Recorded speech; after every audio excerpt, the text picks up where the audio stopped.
Hello students, welcome back to our channel Software Institute. In today's class, we are going to learn about computers, all about the machines that change our world.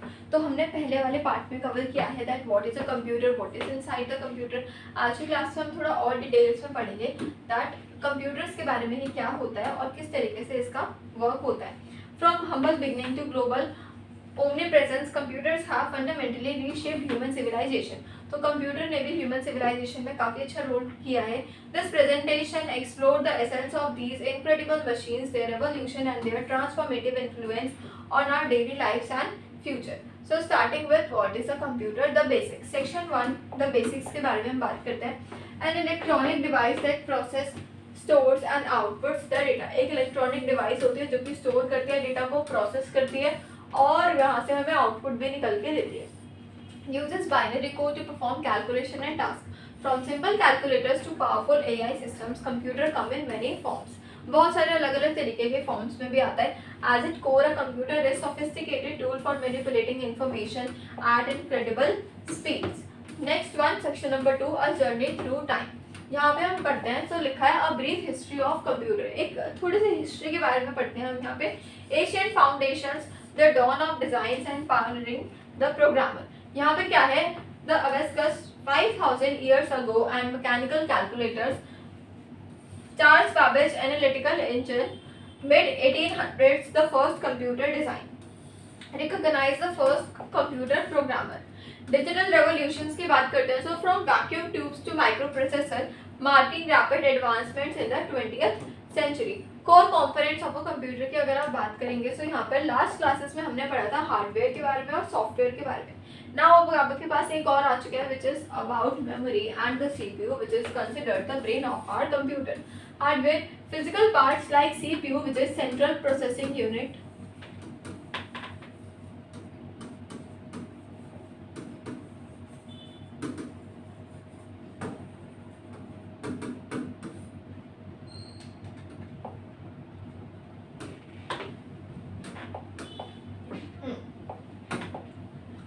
Physical parts like the memory, keyboard, monitor and cases.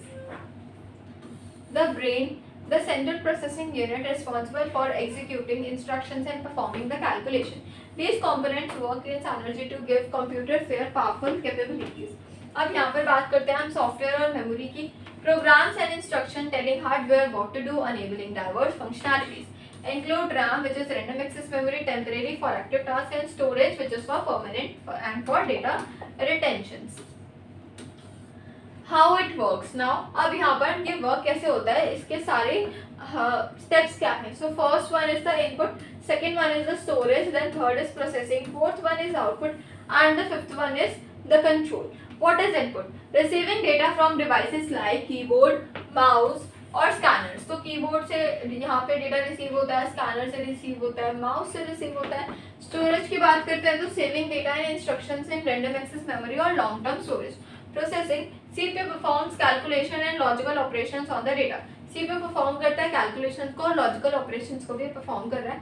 Output, displaying results to the user via monitor, printer or speaker. Then control is the unit control directing all operations to ensure smooth and efficient executions. तो direct कर रहे हैं कौन से सारे operations को ensure कर रहा है smooth और direct execution को भी support करता है. Computer in our lives, types of computers you use every day. तो every day हम कौन कौन से तरीके के यूज करते हैं. From our pocket to our home, computer come in many forms. मतलब हमारी पॉकेट से लेकर हमारे होम्स तक बहुत सारे यहाँ पर अलग अलग फॉर्म्स के आते हैं. जैसे each tailored for specific task, making our life more convenient and connected. बहुत ज़्यादा ये है जो हमारी लाइफ को कन्वीनियंट और कनेक्टेड बनाता है. Incredible speed, automation, high accuracy, versatile and fast storage. Incredible speed, millions of calculation per second, enabling rapid problem solving. Automation, perform repetitive tasks without fatigue, boosting the efficiency. High accuracy, nearly error-free operation when programmed and maintained correctly. Versatile, adaptable to diverse application, from gaming to scientific research. Gaming से लेकर scientific research तक क्या है ये adaptable है. Vast storage, capable of holding the enormous amounts of data from documents to media. Limitations and challenges की बात करते हैं. So starting with limitation, no true intelligence, computers only follow the instructions, they lack genuine feelings और consciousness. इसमें कोई भी feeling का काम नहीं होता कि अगर आप किसी भी तरीके से इमोशनली बताओगे तो वो काम नहीं होगा, इसमें ये सिर्फ इंस्ट्रक्शंस को ही फॉलो करता है। Dependence, their effectiveness relies on human programming and quality of data input. तो डिपेंडेंट होता है आपको अच्छे से अच्छा क्वालिटी कंटेंट प्रोवाइड करना ताकि आपको आउटपुट अच्छा जनरेट होकर मिले। वल्नरेबिलिटी की बात करते हैं तो environmental factors and like dust and heats and cyber threat, ethical concerns and decision based on algorithms, not concerns raising questions about bias and accountability. ये आ जाएंगे यहाँ पर किसके, एथिकल कंसर्न्स हमें यहाँ पर दे रखे हैं। तो ये थी हमारी आज की क्लास जिसमें हमने व्हाट इज अ कंप्यूटर इसके बारे में हमने डिटेल्स में अच्छे से पढ़ा। नेक्स्ट क्लास में हम इनका प्रैक्टिकल शुरू करेंगे। तो आज की क्लास में इतना ही। Thank you so much for watching.